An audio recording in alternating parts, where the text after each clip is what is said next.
ចង់បានជ្រូកល្អធំលឿនហើយឆាប់បានលក់បងប្អូនអាចធ្វើបាននេះគឺជាជ្រូករបស់បងប្អូននៅក្នុងខេត្តកំពង់ស្ពឺដែលគាត់បានចិញ្ចឹមនឹងការថែទាំនិងទទួលបានការគ្រប់គ្រងពីខាងក្រុមហ៊ុនចំណី Agifit ដោយឡែកគាត់បានងាកមកប្រើចំណី Agifit រយៈពេលប្រហែលជា1ឆ្នាំហើយអ្វីដែលគាត់ទទួលបានជាលទ្ធផលដោយបងប្អូនបានឃើញអញ្ចឹងជ្រូកដែលមានខ្នងហែកសាច់ណែនធំលឿនហើយជ្រូកចិត្តស្អែកនេះជ្រូកគាត់ទៅអាយុកាលទៅតែ7-4ខែទេតែអ្វីសំខាន់គឺគាត់បានលក់ហើយទម្ងន់ដែលចាក់ស្ដែងនោះគឺចន្លោះពី100ទៅ110គីឡូនេះជាអ្វីដែលជាលទ្ធផលហើយគាត់ពេញចិត្តជាមួយនឹងលទ្ធផលដែលគាត់កំពុងតែប្រើកន្លងមកគាត់ធ្លាប់បានប្រើចំណីច្រើនហើយគាត់ធ្លាប់បានចិញ្ចឹម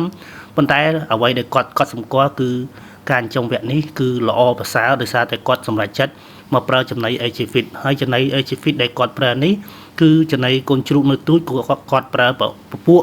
Agifit 861ហើយចំណីបន្ទាប់គឺគាត់ប្រើ Agifit 162ដំណាក់កាល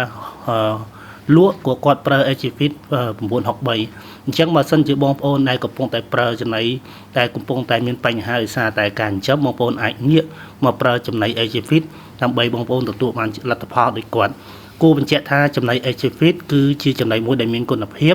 ចំណីដែលដោះស្រាយបញ្ហាដែលធំចិញ្ចឹមមិនស្ទុះឬក៏ចំណីដែលស៊ីទៅតែងតែមានបញ្ហារាកជាប្រចាំអញ្ចឹង Agifit គឺតែងតែជួយគ្រប់គ្រងដល់បងប្អូនតែងតែផ្ដល់ជាទីទំនុកចិត្ត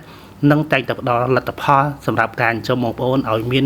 លទ្ធផលខ្ពស់ជាមួយនឹងគុណភាពសាច់ជ្រូកល្អអរគុណបាទ